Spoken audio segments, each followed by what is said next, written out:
hormati, teristimewa buat rekan-rekan media yang hadir pada kesempatan yang baik ini.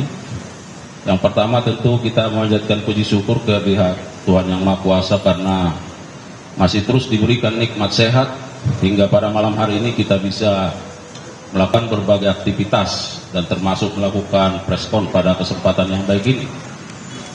Yang kedua, kami menyampaikan terima kasih dan penghargaan yang tinggi kepada rekan-rekan media yang telah meringankan langkah atas undangan kami sebagai bentuk dukungan yang sangat berharga bagi institusi Adiaksa. Rekan-rekan media, pada malam hari ini Direktur Penyidikan akan menyampaikan perkembangan penyidikan dugaan tindak pidana korupsi dalam tata kelola minyak mentah dan produk kilang pada PT Pertamina Subholding dan kontrak kerjasama tahun 2018 sampai 2023. Rekan-rekan media, sebelum Direktur Penyidikan menyampaikan rilisnya, ada beberapa hal yang ingin kami sampaikan, bahwa yang pertama, penyidik pada jajaran Jampitsus dalam perkara ini sesungguhnya telah melakukan pemanggilan dan pemeriksaan setidaknya terhadap 273 saksi dan ada 16 ahli dari berbagai latar belakang keahliannya. Dan beberapa waktu yang lalu, sebagaimana kita ketahui, 9 orang sudah ditetapkan tersangka dan saat ini berkas perkaranya sudah dilimpahkan ke tahap penuntutan. Dan kita harapkan dalam waktu dekat akan bisa dilimpahkan ke pengadilan oleh jaksa penuntut umum. Dalam perkembangannya, dalam pemeriksaan terhadap 273 saksi, bahwa penyidik menemukan fakta-fakta terkait dengan adanya keterlibatan berbagai pihak lain. Oleh karenanya, penyidik tentu setelah melakukan pendalaman, maka dilakukanlah pengembangan penyidikan. Dan penyidik beberapa waktu telah melakukan ekspos terhadap perkara ini. Bagaimana nanti hasilnya, Direktur Penyidikan akan menyampaikan kepada kita semua. Oleh karenanya, rekan-rekan media, mari kita simak bersama hal-hal yang akan disampaikan oleh Direktur Penyidikan terkait dengan perkembangan penyidikan ini. Kepada Pak Direktur Penyidikan kami persilakan. Terima kasih. Assalamualaikum warahmatullahi wabarakatuh. Selamat malam. Salam sejahtera bagi kita semua. Yang saya hormati Bapak Kapus Penkum beserta jajaran, para Kasubdit, terutama yang saya hormati teman-teman wartawan yang pada malam hari ini hadir meliput konfes yang diadakan oleh Pak Kapus Penkum. Untuk itu saya akan menyampaikan perkembangan penyidikan perkara dugaan tindak pidana korupsi tata kelola minyak mentah dan produk kilang pada PT Pertamina Persero Holding dan kontraktor kontrak kerjasama. Pada hari ini, Kamis 10 Juli 2025,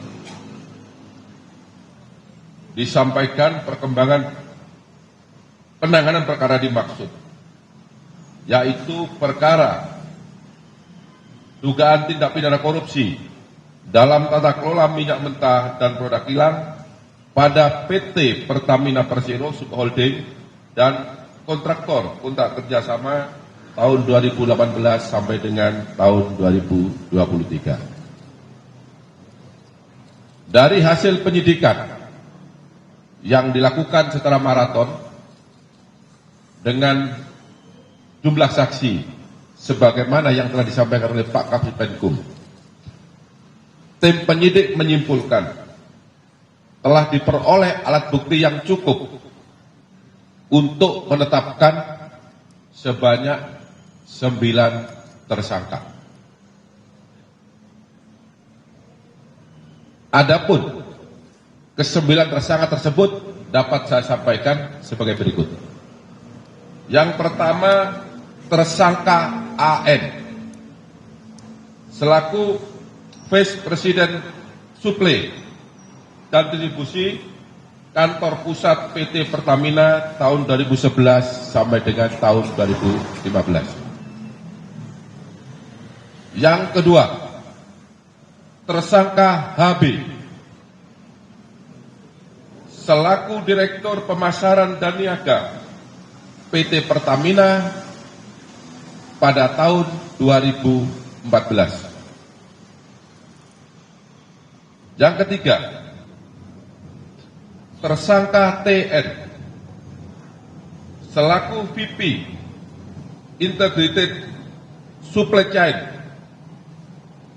tahun 2017 sampai dengan tahun 2018. Kemudian tersangka DS selaku VP Crude and Product Trading ISC Kantor Pusat PT Pertamina Persero yang menjabat sejak tahun 2019 sampai dengan 2020. Yang kelima, tersangka AS selaku Direktur Gas Petrochemical and New Business PT Pertamina International Shipping.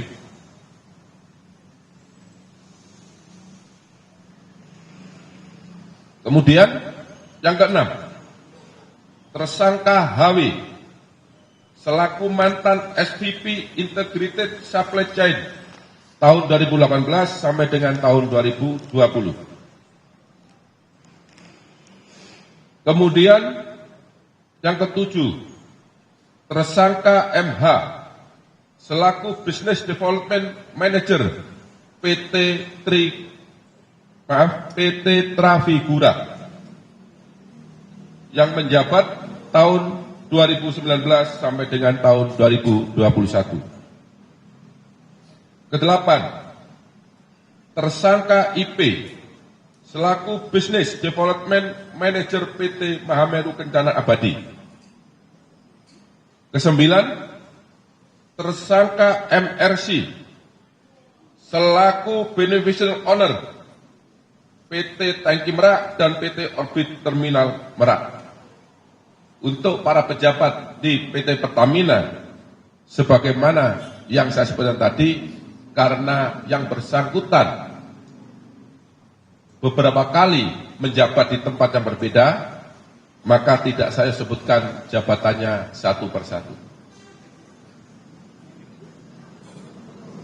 Bahwa masing-masing tersangka tersebut telah melakukan berbagai penyimpangan yang merupakan perbuatan melawan hukum dan tata kelola minyak yang mengakibatkan kerugian negara maupun kerugian perekonomian negara. Adapun penyimpangan tersebut dapat disampaikan sebagai berikut. Yang pertama, penyimpangan dalam perencanaan dan pengadaan ekspor minyak mentah. 2. Penyimpangan dalam perencanaan dan pengadaan impor minyak mentah. 3. Penyimpangan dalam perencanaan dan pengadaan impor BBM. 4. Penyimpangan dalam pengadaan sewa kapal. 5. Penyimpangan dalam pengadaan sewa terminal BBM PT OTM. 6. Penyimpangan dalam proses pemberian kompensasi produk pertalit. Ketujuh, penyimpangan dalam penjualan solar non-subsidi kepada pihak swasta dan pihak BUMN yang dijual dengan harga di bawah harga dasar. Adapun peran masing-masing tersangka dalam melakukan perbuatan melawan hukum yang mengakibatkan kerugian keuangan negara dan kerugian perekonomian negara dapat disampaikan sebagai berikut.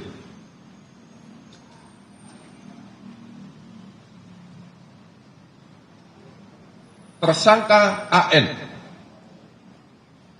memiliki beberapa peran, yaitu melakukan proses penyewaan OTM secara melawan hukum dengan menghilangkan hak kepemilikan Pertamina dan harga yang tinggi di dalam kontrak pengadaan.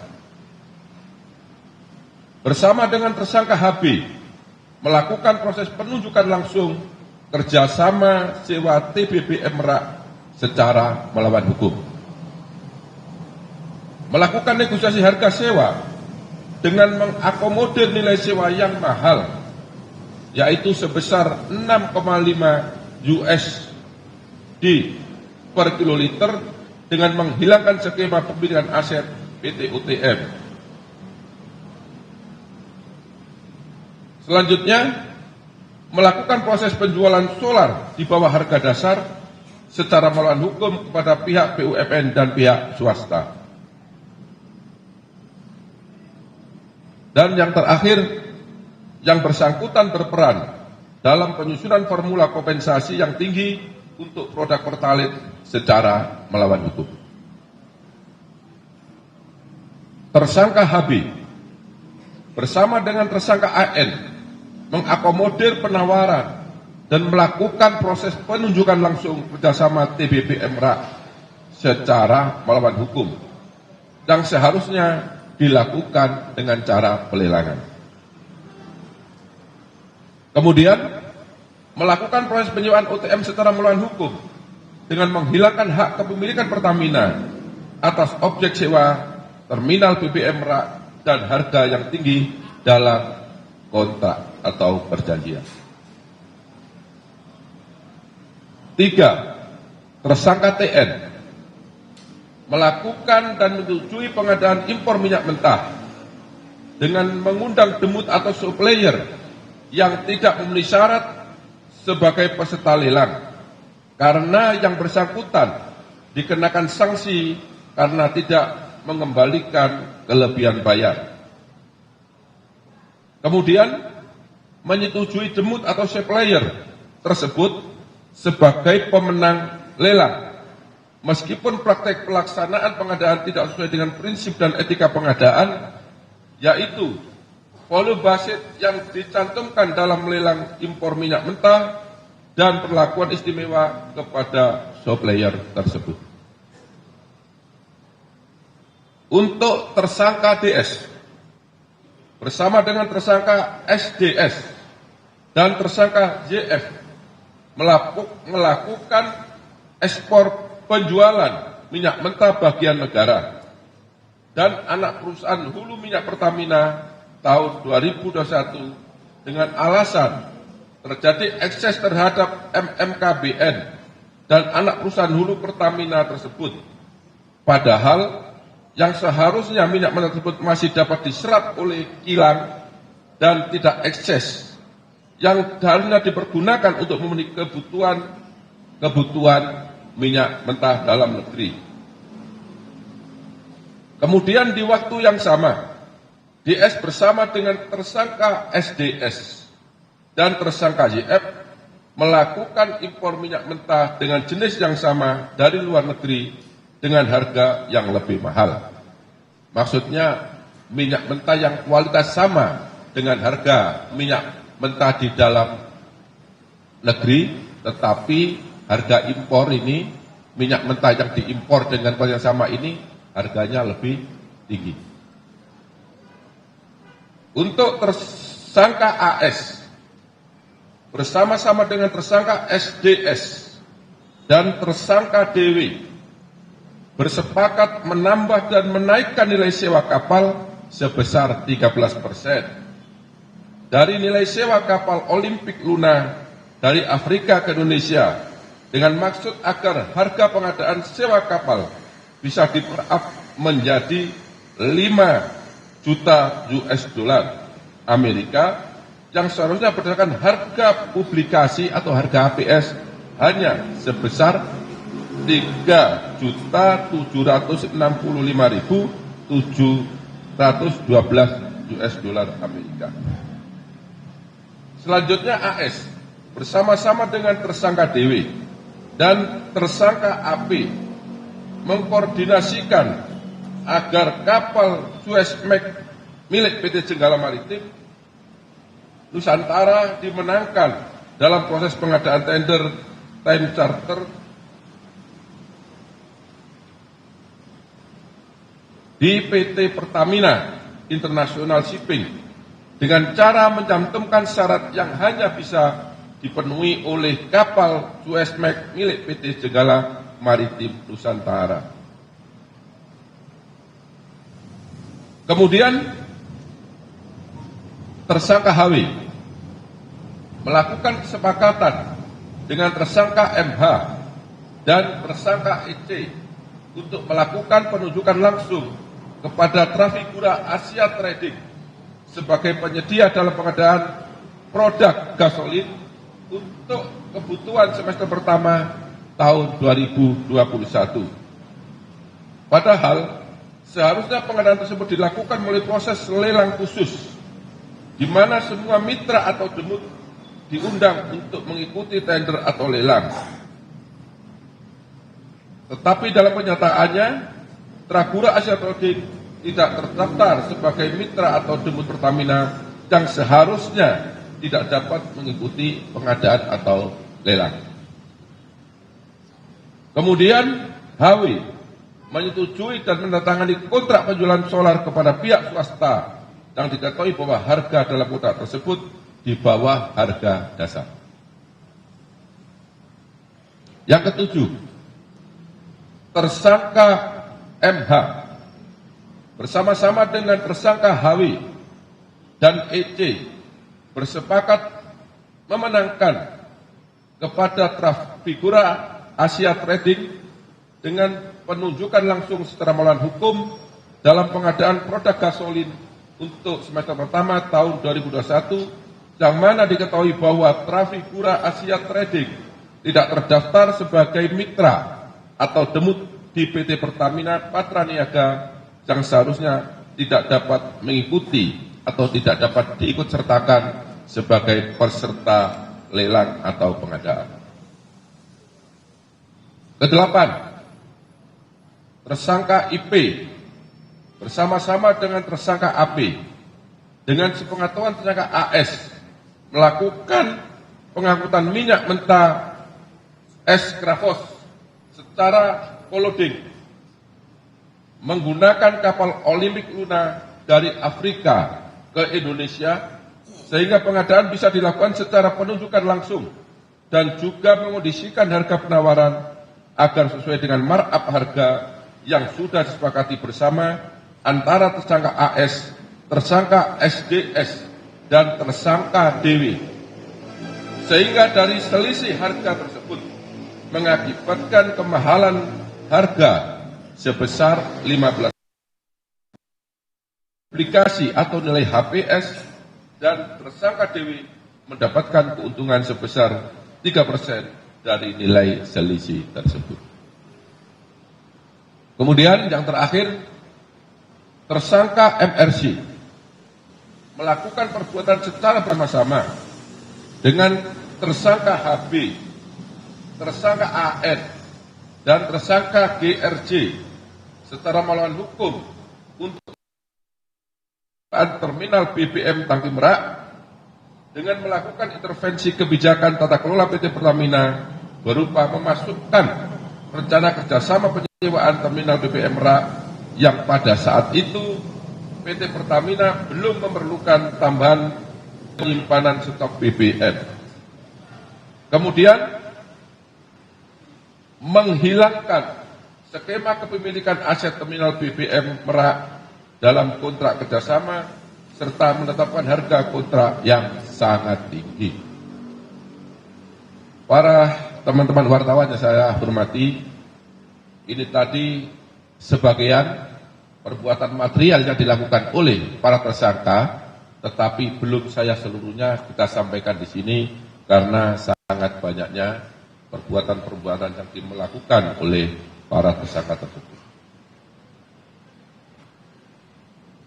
perbuatan para tersangka sebagaimana tersebut di atas bertentangan dengan 1. Undang-Undang Nomor 22 Tahun 2001 tentang minyak dan gas bumi. Yang kedua, Undang-Undang Nomor 30 Tahun 2007 tentang energi. Keempat, Undang-Undang Nomor 40 Tahun 2007 tentang persiaran terbatas. Kelima, Peraturan Pemerintah Nomor 36 Tahun 2004 sebagaimana diubah dengan Peraturan Pemerintah Nomor 30 Tahun 2009 tentang kegiatan usaha hilir minyak dan gas bumi.